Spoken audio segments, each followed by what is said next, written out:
Hello everyone, welcome to Sonastan Math. Welcome to another series of last minute suggestion target classic সরল সুদ। সেটা 10টি অঙ্ক, 10টা থেকে 11টা অঙ্ক এখানেও আছে, যেখানে আমরা সরল সুদ বা সিম্পল ইন্টারেস্ট চ্যাপ্টার থেকে বেশ কিছু ইম্পর্টেন্ট কোশ্চেন, যেগুলো তোমাদের আগামী পরশু এবং তারপরের দিন পরশু 16 তারিখ এবং 17 তারিখের ক্লাসিক এক্সামের জন্য ইম্পর্টেন্ট, সেগুলো আমি করাচ্ছি। আজকে চক্রবৃদ্ধি সুদেরও পার্ট আমি আপলোড করে দেবো। ওকে, চলো দেখো সরল সুদ। প্রথম কোশ্চেন কি দেওয়া আছে? 730 টাকার 300 দিনে 6% এটা সরল সুদ কত হবে? 300 দিন, মনে রাখবে আমরা সিম্পল ইন্টারেস্ট মানে কত জানি, পি আর টি বাই 100। তো সেটাই আমরা করব। এখানে কত পাচ্ছি আমরা? প্রিন্সিপাল কত পাচ্ছি? প্রিন্সিপাল দেয়া আছে 730। 300 দিন, 300 দিন মানে কত বছর? 300/365। মনে রাখবে এটা কেন করতে হয়, কারণ আমরা দিনে তো করি না, বছরে করি। তো টাইমটা বছরে লিখি বলে 300 দিন মানে কত বছর? 300/365। 6%, পার্সেন্টেজের জন্য আবার একটা 100 নিচে। 6% মানে 6/100, ব্যাস, মানে পুরোটা বাই 100। তো এখানে কাটাকাটি করে দিচ্ছি, দুটো শূন্য কেটে গেল। 73 দিয়ে কাটলে 10, 73 দিয়ে কাটলে এখানে হবে 5, 5 দুগুণে 10, অ্যান্সার হয়ে যাচ্ছে কত? এখানে হয়ে যাচ্ছে কত? 3 দুগুণে 6, 36 টাকা। তাহলে 36 will be the correct answer. P R T by 100 করে দিচ্ছি। সবসময় টি টাইমটাকে কিন্তু আমরা বছরে লিখবো। পরবর্তী কোশ্চেন কত দেওয়া আছে দেখো। কিছু পরিমাণ অর্থ, এটা 3 বছরে দেওয়া আছে, এটা 3 বছরে দেওয়া আছে 1180 টাকা, 5 বছরে দেওয়া আছে 1300 টাকা। তাহলে সুদের হার কত? মনে রাখবে কোনো একটা টাকা 3 বছরে এত টাকা হয়েছে মানে এই টাকাটার মধ্যে আসল রয়েছে এবং 3 বছরের সুদ রয়েছে। এই 5 বছরে 1300 টাকার মধ্যেও কিন্তু আসল রয়েছে এবং 5 বছরের সুদ রয়েছে। তাহলে তাহলে বলতে পারবো প্রিন্সিপাল বা আসল প্লাস 5 বছরের সুদ দেওয়া আছে 1300 টাকা, এবং আসল প্লাস 3 বছরের সুদ কত দেওয়া আছে? 3 বছরের সুদ দেওয়া আছে কত টাকা? 1180 টাকা। আমি যদি এটা বিয়োগ করি তাহলে কত হয়ে যাবো? পিপি কেটে যাচ্ছে। তাহলে 2 বছরের সিম্পল ইন্টারেস্ট ইকুয়াল টু পাচ্ছি কত? 120 টাকা। বিয়োগ করে দেখো, তাহলে 2 বছরের সিম্পল ইন্টারেস্ট পাচ্ছি এত টাকা। তাহলে 1 বছরের সিম্পল ইন্টারেস্ট কত টাকা? 60 টাকা।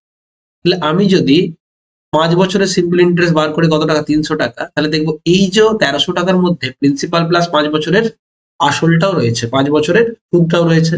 তাহলে প্রিন্সিপাল প্লাস 3 বছর বা 5 বছর, যেটা হোক একটা বার করবো। 5 বছরের সুদ ইকুয়াল টু 1300 টাকা রয়েছে তো, তাই না?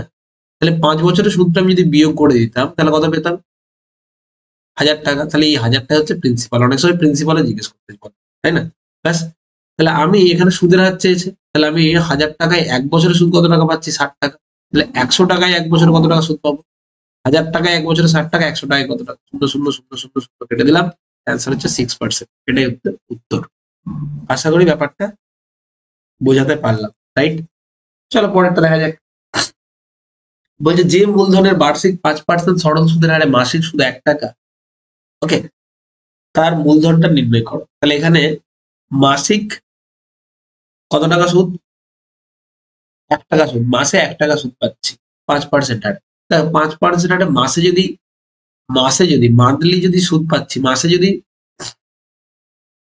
1 মাসে যদি ক টাকা সুদ পায়? 1 মাসে যদি 1 টাকা সুদ পায়, তাহলে 1 বছরে কত টাকা সুদ পাবে? 1 বছরে সুদ কত টাকা পাবে? 12 টাকা। তাহলে 1 বছরের মধ্যে 12টা মাস আছে, প্রত্যেক মাসে 1 টাকা করে সুদ পেলে 12 টাকা সুদ পাবে। তাহলে আমি দেখবো এখানের মধ্যে কার 5% বাড়ো? বছরে তো 5% সুদ, তাই না? তাহলে অপশনের মধ্যে কার 5% বাড়ো?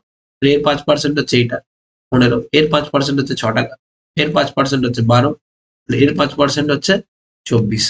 তাহলে এখানে অপশন থেকে দেখতে পেয়ে যাচ্ছে, অপশন থেকে পেয়ে যাচ্ছে সি। অ্যান্সার হয়ে যাচ্ছে সি। ওকে, নেক্সট পরের কোশ্চেনে কি উত্তর দেওয়া আছে দেখো।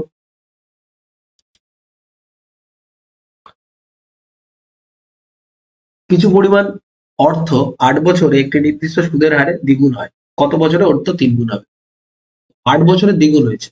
মনে করো আমি যদি 100 টাকা নিয়ে নিই আমার প্রিন্সিপাল, 8 বছর টাইম দিলে কত হয়ে গেছে টাকাটা? 8 বছর টাইম দিলে হয়ে যাচ্ছে 200 টাকা, দ্বিগুণ হচ্ছে। তাহলে কোনো একটা জিনিস সিম্পল ইন্টারেস্টে যখন দ্বিগুণ হচ্ছে, এটা হচ্ছে অ্যামাউন্ট। তাহলে 8 বছরে আমি সুদ হিসেবে কত টাকা পেয়েছি? 8 বছরে 100 টাকা থেকে 200 টাকা হয়েছে। আবারও বলছি, 8 বছরে 100 টাকা থেকে 200 টাকা হয়েছে। 8 বছরে 100 টাকা থেকে 200 টাকা হয়েছে, তাহলে সিম্পল ইন্টারেস্ট কত টাকা পাচ্ছি? 100 টাকা। নাকি না? 100 টাকা থেকে 200 টাকা হয়েছে, তাহলে সুদ পেয়েছি 100 টাকা। 8 বছরে সুদ পাচ্ছি 100 টাকা। তাহলে 3 গুণ হওয়ার জন্য কোনো একটা টাকাকে 100 থেকে হতে হবে কত টাকা? 3 গুণ হওয়ার জন্য 100 টাকা থেকে হতে হবে 300 টাকা, ঠিক আছে? 3 গুণ হওয়ার জন্য কোনো একটা টাকাকে 100 টাকা থেকে 300 টাকা হতে হবে। তাহলে তখন সুদ প্রয়োজন কত টাকা? তাহলে 100 টাকা থেকে যখন কোনো একটা টাকা 300 টাকা হবে, তখন 200 টাকা সুদের প্রয়োজন, তাই না? তাহলে 8 বছরে যদি 100 টাকা সুদ পাই, 100 টাকা সুদ পেতে যদি 8 বছর সময় লাগে, 200 টাকা সুদ পেতে কত সময়? 16 বছর। 100 টাকা সুদ পেতে 8 বছর সময় লাগছে, তাহলে 200 টাকা সুদ পেতে 16 বছর টাইম লাগবে। এটা হচ্ছে আনসার। আশা করি ব্যাপারটা বোঝাতে পারলাম। 100 টাকা থেকে 200 টাকা হচ্ছে, তাহলে আমি দেখতে পাচ্ছি 100 টাকা সুদ পেতে টাইম লাগছে কত? 100 টাকা সুদ পেতে আমার সময় লাগছে কত টাকা? 8 বছর। তাহলে 200 টাকা সুদ যখন 3 গুণ হচ্ছে, তখন 200 টাকা সুদের প্রয়োজন, তাহলে কত টাকা লাগছে? 16 বছর। এটা হচ্ছে আনসার। ওকে, তারপরেরটা, সীতা একটি ব্যাংকে 5.25% সরল সুদে কিছু টাকা জমা রাখে। 2 বছর পরে সুদ হিসাবে 840 টাকা পায়, সে ব্যাংক কত টাকা জমা রেখেছিল? তাহলে 1 বছরে যদি 5.25 টাকা সুদ পাই, তাহলে 2 বছরে কত টাকা সুদ পাবে? 5.25% ইন্টু 2, তাহলে কত টাকা পাবে? 5 দুগুণে 10, 10 দুগুণে 25 দুগুণে 50, তাহলে এত পার্সেন্ট সে সুদ পাবে। তাহলে এই যে এত পার্সেন্ট সুদ পাই 2 বছরে, তার ভ্যালুই কত দেওয়া আছে? এই সুদের পরিমাণটাই তো দেওয়া আছে 840, তাই না? তাই না? 10.50% মানে যদি এটা হয়, তাহলে 2 দিয়ে গুণ করে দাও তো, 2 দিয়ে গুণ করে দাও, বা যাই হোক তুমি 100% এর ভ্যালুটা বার করবে। তাহলে 1% এর ভ্যালু কত হবে? 8 এটা বাই 10.50, দশমিক তুলে দাও, এখানে 100 হয়ে যাবে, 0। ওকে, 5 দিয়ে করলে কত যাচ্ছে? 8 দিয়ে গুণ করে দাও, 840, 8 পেয়ে যাবো। তাহলে 1% এর ভ্যালু হচ্ছে 80, তাহলে আমাদের প্রিন্সিপাল হচ্ছে 100% equal to 8000। Option A will be the correct answer. আশা করি বোঝাতে পারলাম। ওকে, নেক্সট পরেরটা, মূলধন ও 1 বছর পরে প্রাপ্ত সুদে আসলের অনুপাত হচ্ছে 1:8। তাহলে সুদের হার নির্ণয় করো। মনে করো প্রিন্সিপাল দেওয়া আছে কত? 8 টাকা, এবং কত টাকা? সুদে আসল মানে অ্যামাউন্ট দেওয়া আছে 9 টাকা। তাহলে ক টাকা সুদ পেয়েছি? 1 টাকা। তাহলে 8 টাকায় সুদ পাচ্ছে 1 টাকা 1 বছরে, তাহলে 100 টাকায় কত? ব্যাস, 1:8 মানেই 12.5%। কাটাকাটি করে দাও, অ্যান্সার হয়ে যাচ্ছে 12.5%। এত সহজ অঙ্ক, ঠিক আছে? কিন্তু ভাষাগুলো একটু ভালো করে বুঝতে হবে। 1 বছর পরে সুদে আসল, তাহলে 8 টাকা থেকে 1 বছরে 9 টাকা হচ্ছে, তাহলে ক টাকা সুদ বাড়ছে? 1 টাকা। তাহলে 8 টাকায় সুদ যদি 1 টাকা হয়, 100 টাকায় কত? 12%। ওকে, চলো নেক্সট পরেরটা, 6% হারে 900 টাকার কত বছরের সুদ 5% হারে, হ্যাঁ, 540 টাকা 4 বছরের 8 বছরের সুদের সমান হবে। আচ্ছা বেশ, মনে রাখবে যদি সুদ সমান হয়, যদি কোনো জায়গায় দেখি দুটো জিনিস থেকে প্রাপ্ত সুদ সমান হয়, সুদ সমান হলে একটা ফর্মুলা মনে রাখবে। কিরকম ফর্মুলা? সুদ সমান হলে P1:P2, মানে দুটো প্রিন্সিপালের অনুপাত হয়ে যাবে 1/R1T1:1/R2T2। এটা মাথায় রাখবে, কিন্তু সবসময় এইভাবে না করলেও হবে। এটা সুদ সমান হলে এটা মনে রাখবে। আমরা কি করছি? সুদ সমান, তাহলে আমরা ডাইরেক্ট PRT/100 করতে পারি। প্রথমে টাইমটা দেয়া নেই, মনে করছি 6% হারে 900 টাকার 8 বছরের সুদ। PRT/100 মানে পার্সেন্টেজটা লিখেছি মানে নিচে 100 লিখবো না, এখানে পার্সেন্টেজটা লিখেছি মানে নিচে আর 100 লিখবো না, পার্সেন্টেজ না লিখলে নিচে 100 লিখতাম। ওকে, ইকুয়াল টু এই যে সুদের পরিমাণটা, এটা 5% হারে 540 টাকার 8 বছরের সুদের সঙ্গে সমান। PRT/100, 100টা লিখছি না আর কি, P/R/T/R%, P/D/R%, পার্সেন্টেজটা তোলার জন্য নিচে 100 হয়, ব্যাস। তাহলে পার্সেন্টেজ যদি কেটে দিই, 0 0 যদি কেটে দিই, ওকে, 6 9 54 হয়ে যাচ্ছে, 9 দিয়ে কাটলে 9 10 90, 5 দুগুণে 10, তাহলে টি এর ভ্যালু হয়ে যাচ্ছে 8/2, মনে হচ্ছে 4। এটাই হচ্ছে অ্যান্সার। এত সোজা, এত সোজা। PRT/100 equal to PRT/100। Next পরেরটা, 1000 টাকাকে দুটি ভাগে এমন ভাবে ধার দেওয়া হলো যাতে একটি ভাগের 10% হারে 5 বছরের সুদ, অন্য ভাগের 5% হারে 10 বছরের সুদের সমান, ঠিক আছে? তাহলে 5% হারে ধার দেওয়া টাকার পরিমাণ কত? এই একটু আগে বললাম যে রুল দিয়ে, তাহলে সুদের পরিমাণ যদি সমান হয়ে যায়, তাহলে P1 আর P2 দুটো প্রিন্সিপালের অনুপাত হবে কত? 1/R1T1:1/R2T2, ব্যাস। তাহলে 1/R1T1 রানের কল আছে 10% হারে 5 বছর, তাহলে কত যাচ্ছে 10% হারে 5 বছর, 10 গুণিত 5, আর তারপরটা 5% হারে 10 বছর মানে 5 গুণিত 10 যা থাকবে। তাহলে এখানে হচ্ছে 1/50 ইন্টু 1/50, তাহলে কত হচ্ছে 50-50 কেটে দিচ্ছে, তাহলে 1:1, তাহলে সমান ভাগে ভাগ হবে। ওকে, তাহলে 1:1 মানে সমান অনুপাত, তাহলে কত হয় 500-500 হবে, তাই না? 1 মানে কত, টোটাল 2 টাকা থাকলে 1 তাহলে 2 এর বদলে যদি 1000 থাকে তাহলে এদিকে 500 রাখতে হবে আর এদিকে 500 রাখতে হবে। যেমন ভাবে থাকতো রেশিও সেইভাবেই হবে। চলো নেক্সট পরেরটা বলছে এ বার্ষিক 12% সুদে 800 টাকা এবং বি বার্ষিক 10% হারে সরল সুদে 910 টাকা ধার নেয়, তাহলে কত বছর পরে তাদের ঋণের পরিমাণটা সমান? খুব দারুণ একটা কোশ্চেন। ঋণের পরিমাণ সমান মানে সুদে আসলে সমান। যদি মনে রাখো, যদি কোথাও যদি সুদে আসলে সমান বলে, অর্থাৎ অ্যামাউন্ট যদি ইকুয়াল বলে, সুদে আসলে সমান হলে এখানে একটা ফর্মুলা মনে রাখবে কি, সেটা দুটো পার্ট P1 আর P2 দুটো পার্টের রেশিও হবে 1/100 plus R1T1 ইসটু 1 plus 100 plus R2T2। এবারে এই ফর্মুলা দিয়েও করতে পারো বা অন্য ট্রিকও আছে। ট্রিকটা কি, আমি দেখবো যে আমি কত টাকা, আমি দেখবো যে দুজনে যদি এরকম করে টাকাটা ইনভেস্ট করে তাহলে দেখবো কত টাকা এক্সট্রা পাচ্ছি। ঠিক আছে, আমি দেখবো টাকাটা কত টাকা এক্সট্রা পাচ্ছি, যখন এত টাকা ঋণ হয়েছে তাহলে দেখবো আমি কত টাকা এক্সট্রা বা কত টাকার কম বেশি হচ্ছে। ওকে, কি হয়েছে এখানে, ঋণের পরিমাণ সমান না, তো ঋণের পরিমাণ সমান মনে হচ্ছে সুদে আসলে সমান, সুদে আসলে সমান হয়েছে। তাহলে আমরা কি করব, দেখবো এক বছরে কত টাকা সুদ পাই এমনিতে। যদি এক বছরে 800 টাকা, এক বছরে কত টাকা সুদ পেতাম, 800 টাকা এক বছরে সুদ পাচ্ছে 8 × 96 টাকা, আর 910 টাকায় 10% আর এক বছরে সুদ পাচ্ছে কত 91 টাকা। তাহলে কত টাকা বেশি পাচ্ছে, কত টাকা বেশি পাচ্ছে, একটা বছরে কত টাকা বেশি পাচ্ছে, সুদের পরিমাণ 5 টাকা বেশি। তাহলে 5 টাকা যদি বেশি হয় আমাকে কত টাকা সমান করতে হয়, প্রত্যেকবার 5 করে বেশি। ঠিক আছে, তাহলে আমাকে ঋণের পরিমাণ সমান মানে প্রিন্সিপাল প্লাস যত বছরের সুদ সেটা দুটোকে সমান করতে হবে, মানে প্রিন্সিপাল প্লাস ধরে মনে করছি টি বছরে, তাহলে প্রিন্সিপাল প্লাস এই পার্টটা মানে এখানে এখানে প্রিন্সিপাল কত 800, তাহলে 800 প্লাস, হ্যাঁ প্রত্যেকবারে সুদ 96 টাকা, মনে করো টি বছর, তাহলে টি বছরে 96 টাকা করে সুদ, প্লাস এখানে 910 গুণিত টি বছরে প্রত্যেকটা বছরে কত টাকা 91 টাকা করে সুদ। এই দুটো করতে হবে ইকুয়াল, ভালো করে বুঝো। 96 টাকা করে সুদ হচ্ছে এক বছরে, তাহলে মনে করি টি বছরে, তাহলে টি বছরে সুদ কত হবে এটা, আর টি বছরে এই টাকা থেকে 910 টাকায় সুদ কত হচ্ছে, টি ইন্টু টি বছরে এত টাকা সুদ, তাহলে সুদে আসলে হচ্ছে এটা প্লাস এইটা, এটা প্লাস এইটা, ব্যাস। তাহলে এটাকে এদিকে গুণ করে দাও, তাহলে এটাকে নিয়ে গেলে কত হয় 5t ইকুয়াল টু হবে 210, 5t ইকুয়াল টু হয়ে যাচ্ছে 210।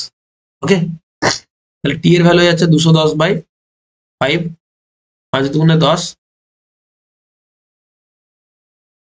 5 দুগুণে 10 না 110 হচ্ছে, 210 কেন 110, 110 5 দুগুণে 10 তাহলে 1, 5 দুগুণে 10, টি হচ্ছে 22 বছর, এটা পেয়ে গেলাম।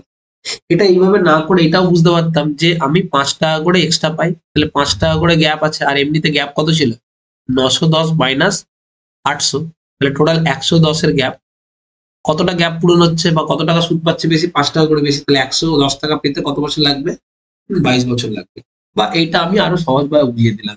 দেখো অ্যামাউন্ট সমান মানে সুদ আর আসলে সমান, তাহলে 800 টাকা প্লাস এক বছরের সুদ কত টাকা 96 টাকা, তাহলে মোটামুটি টি বছর পরে যদি সমান হয় তাহলে টি বছরে কত টাকা সুদ পাবে, টি ইন্টু 96 টাকা, তাহলে 800 টাকা প্লাস 96 টাকা টি, 96 টি পাচ্ছি আমরা কি টোটাল, টোটাল সুদের পরিমাণটা সুদে আসলে। আবার পরের বার যদি 91 টাকার সুদ পাই, 910 টাকা যদি আমি রাখি 10% হারে এক বছরে 91 টাকা পাচ্ছি, তাহলে টি বছরে 91 টাকা 91 টি টাকা সুদ পাবো, তাহলে সুদে আসলে 910 প্লাস 91 টি আমি পাচ্ছি, তাহলে টোটাল এখান থেকে টি এর ভ্যালুটা বার করে দিচ্ছি 22।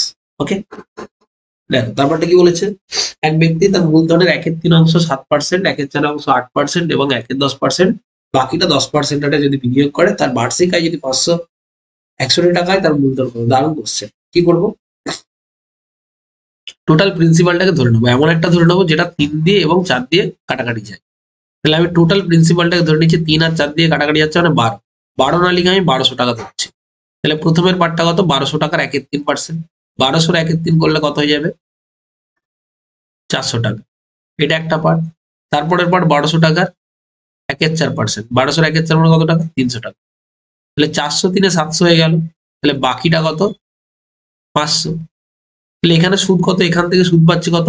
7% হারে। এখানে সুদ পাচ্ছি কত? 8% হারে। এখানে সুদ পাচ্ছি কত? 10% হারে। তাহলে এখানে টোটাল 28 টাকা সুদ পাচ্ছি, এখানে 24 টাকা, এখানে 50 টাকা।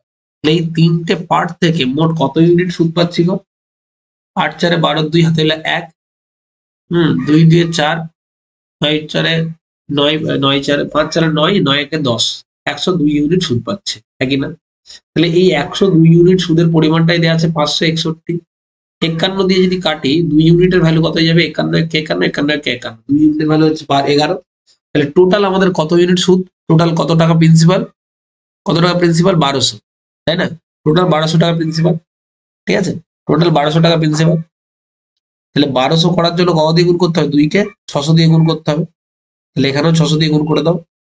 2 ইউনিট মানে যদি 11 টাকা হয়, 1200 ইউনিট মানে কত? কারণ প্রিন্সিপালটাই 1200 ধরে নিয়েছি। তাহলে 11 গুণিত 600 মানে 6600। এটা হচ্ছে আমাদের টোটাল প্রিন্সিপাল, অর্থাৎ মূল মূলধন ছিল কত টাকা? 6600 টাকা। ওকে, বেশ, পরেরটা কি বলেছে? এক ব্যক্তি তার 8200 টাকা তার 10 বছর বয়সী এবং 14 বছর বয়সী দুই পুত্রের নামে এমন ভাবে রাখলেন যে 20 বছর বয়স হলে তারা সুদে আসলে সমান টাকা পাবে। ব্যাংকে সুদের হার 8% হলে বড় ছেলের নামে কত টাকা রেখেছিলেন?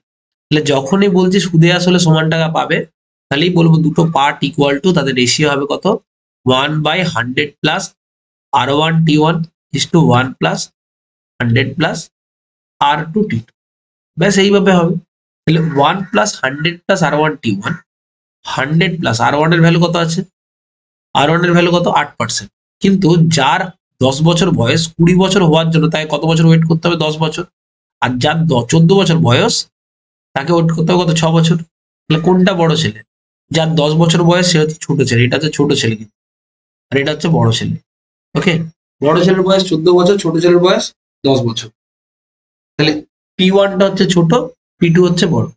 তাহলে ছোট ছেলে 8% আরে কত বছর ওয়েট করতে হচ্ছে? 10 বছর ওয়েট করতে হচ্ছে। আর বড় ছেলেকে ওয়েট করতে হবে কত বছর? 14 বছর বয়স মানে 6 বছর ওয়েট করতে হবে 8% করে। তাহলে 8 ইন্টু 6। ব্যাস, তাহলে কত যাচ্ছে? 1/100 প্লাস 80 180, আর 100 প্লাস 48 মানে 148। 2 দিয়ে কাটে দিই 90, এখানে কাটলে 7 74, আবার 2 দিয়ে কাটলে 45, এখানে কাটলে কত হবে? 37। 45 ইস টু 37। তাহলে কোনাকুনি গুণ করে দিলে 37 ইস টু 45 হচ্ছে রেশিও, তাই না? তাহলে টোটাল যদি 82 টাকা থাকে, একজন পাবে 37 টাকা, একজন পাবে 45 টাকা। কিন্তু 82-র বদলে ছিল কত? 82,000। তাহলে একজন পাচ্ছে কত? 37,000। ছোট ছেলে পাচ্ছে 37,000 টাকা, বড় ছেলে পাচ্ছে 45,000 টাকা। ব্যাস, লাভসাস। এখানে কি বলেছে? বড় ছেলে কত টাকা রেখেছিলেন? বড় ছেলের নামে রেখেছিলেন 45,000 টাকা। ছোট যদি বলতো তাহলে কত? ছোট যদি বলতো তাহলে হচ্ছে 37,000 টাকা। এইভাবে হচ্ছে অ্যান্সার হয়ে যাচ্ছে। ক্লিয়ার? বোঝা গেল? নেক্সট, পরবর্তী অঙ্ক দেখো কি বলা আছে।